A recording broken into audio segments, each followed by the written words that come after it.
이런 식으로만 읽으셔도 내가 확 살아납니다. 독서하는 내가 어느새 됩니다. 제 얘기가 아니에요. 이 시대 최고의 현자였던 찰리 먼거가 한 얘기. 똑똑한 사람들은 궁극적으로 추구하는 게 하나를 이렇게 수렴하는구나. 독립적인 사고를 못하면 여러분 어떤 비극이 벌어진다고요? 누군가의 생각을 내 머릿속에 넣고 살아야 돼요. 그래서 삶이 힘든 거거든요. 타인의 사고라도 내 머릿속에 넣고 살면 사라져. 근데 문제는 뭐냐면은 제가 독서 관련한 책도 많이 봤는데 거의 독서 관련해서 한 문단으로는 이것보다 완벽하게 정리된 게 없는 것 같아요. 내가 좀 바뀌고 싶어.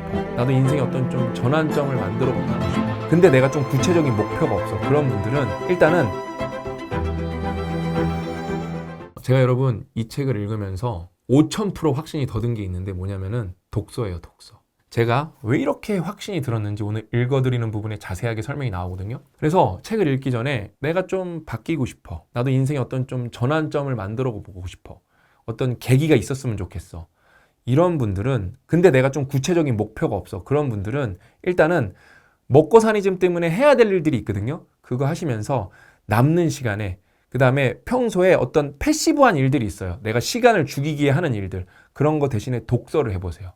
그 다음에 100권을 한번 읽어보세요. 그 100권을 읽는데 아무 책이나 읽으시면 안 되고 여기에 좀 전제 조건이 나오거든요. 어떤 책을 100권 읽어야 되는지 책의 찰리 먼거 그거를 자세하게 설명을 해줘요. 제가 책을 읽으면서 다시 한번 좀 정확하게 설명을 해드릴게요. 워런 버핏이 처음으로 찰리 먼거에게 끌렸던 이유는 주로 벤저민 그레이엄을 많이 떠올리게 했기 때문이라고 알려져 있다. 그레이엄과 먼거는 모두 독립적인 사고를 중시했다. 두 사람 모두 객관성과 현실주의에 대한 성실함과 헌신으로 잘 알려져 있다. 여기서 한번 끊고 가야 돼요. 왜냐면은 또 나오잖아요. 독립적인 사고. 나는 독립적인 사고를 하고 있는가? 이거에 대한 우리가 질문을 던져봐야 되는데 이게 쉽지가 않습니다. 그러니까 이게 독립적인 사고를 못하면 여러분 어떤 비극이 벌어진다고요? 살긴 살아야 되잖아요. 그렇죠? 우리가 삶을 살아야 되기 때문에 어떤 생각은 필요해요. 근데 나는 독립적인 사고를 못하네? 누군가의 생각을 내 머릿속에 넣고 살아야 돼요. 그게 잘 맞을까요? 나랑? 실제로 그렇게 살아가고 있는 분들이 너무 많아요. 그래서 삶이 힘든 거거든요.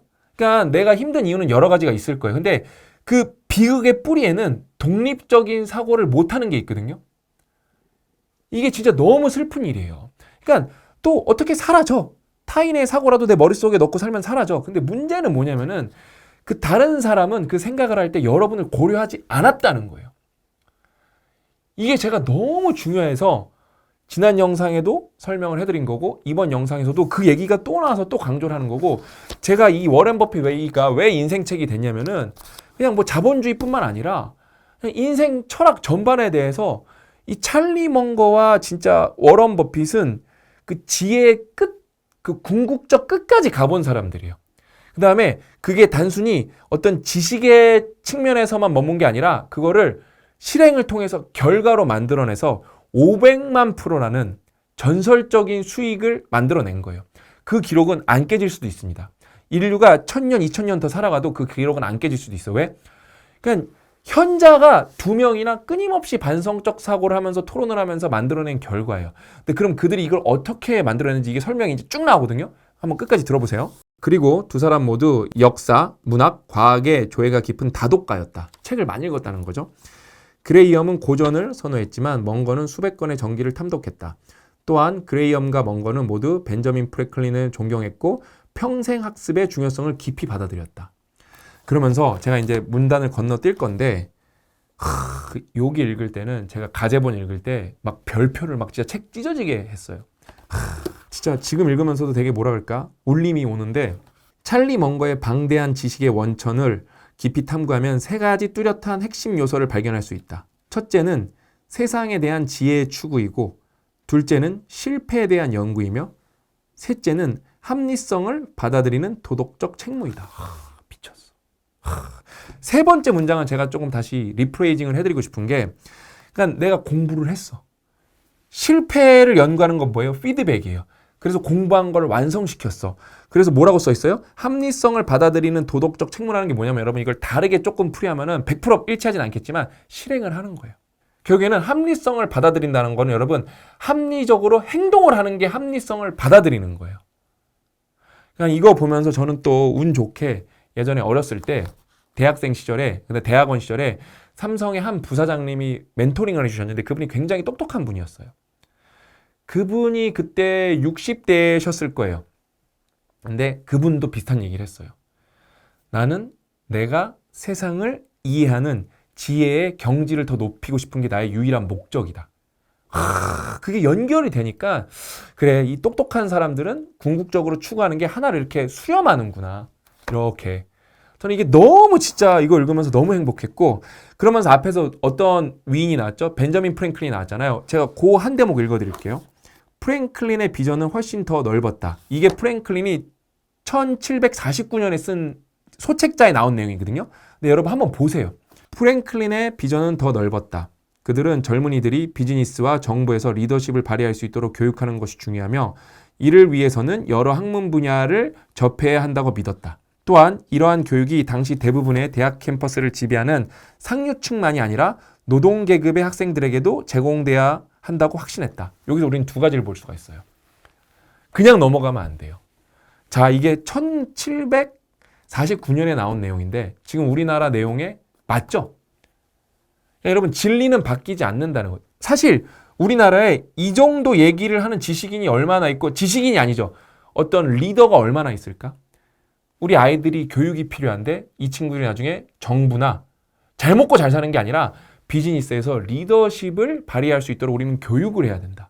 저는 이런 말을 우리나라에서 들어본 적이 없는데요. 2025년인데도.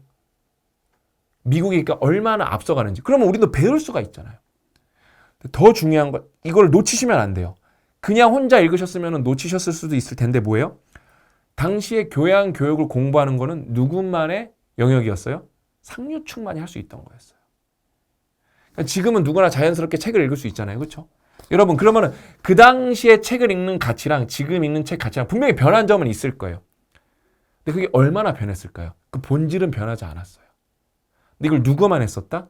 상류층만 할 수 있었던 거예요. 책 자체가 귀했겠죠? 뭐야? 이제는 서점 가서 읽을 수도 있고 도서관 가서 읽을 수도 있어요. 근데 뭐예요? 안 해요. 안 해요. 그러면서 깨알 같이 뭐가 있어요?